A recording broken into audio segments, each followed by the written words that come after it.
30 named storms, 13 hurricanes, and the one that hit North Carolina was really hard to pronounce. May change as Isaiah arrives. Hurricanes sure have kept us busy this summer and fall, but last winter, we didn't have much to talk about at all.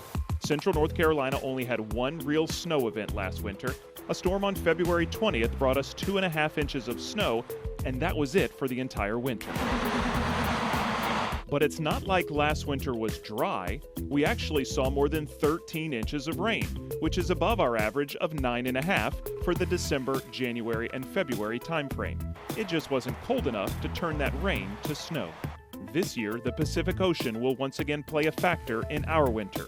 It covers 30% of the planet and has huge impacts on our weather.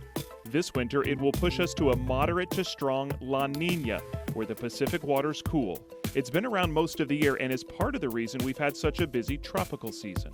La Nina conditions mean we typically see warmer temperatures and less precipitation in December, January, and February in North Carolina. Warmer temperatures and La Nina aren't the only thing that could influence temperatures and snow this winter in North Carolina.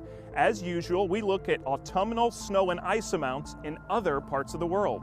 Arctic sea ice and snow in Siberia, Russia, could actually impact the amount of snow and cold air we get on the East Coast and in North Carolina. This past October, we saw slightly above average snowpack in Siberia, but less than what we saw last year. The more snow we see there, the better chance we have of cold air moving from the North Pole into the U.S. this winter. Arctic sea ice around the North Pole, or lack thereof, also impacts our weather, and right now there's a record low amount, which could actually still help lead to more cold air in North Carolina this winter. But these snow and ice markers only have small impacts on our winter pattern. And if you're hoping the record October snow in the northern U.S. this fall will eventually make it to North Carolina, think again. Early season snow north of here has little to no relation to North Carolina snow in the winter.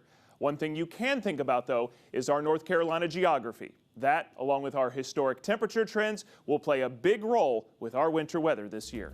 How many times over the years has a winter storm come along and we find ourselves right on the rain-snow line? This setup has happened a lot. And when you factor in the warmer temperatures a La Nina winter usually brings to North Carolina and the warming trend we've seen in North Carolina over the past several decades, with winter warming the fastest out of all the seasons, it's going to be harder and harder to get snow to fall in our area instead of rain. Finally, a recent European forecast model for this winter shows well above normal temperatures across much of the U.S., including North Carolina.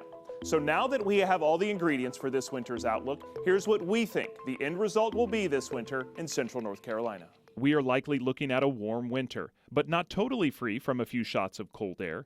Precipitation amounts will likely be below average, and cold air blasts from the poles may not be cold enough to turn reduced amounts of rain to snow thanks to long-term warming.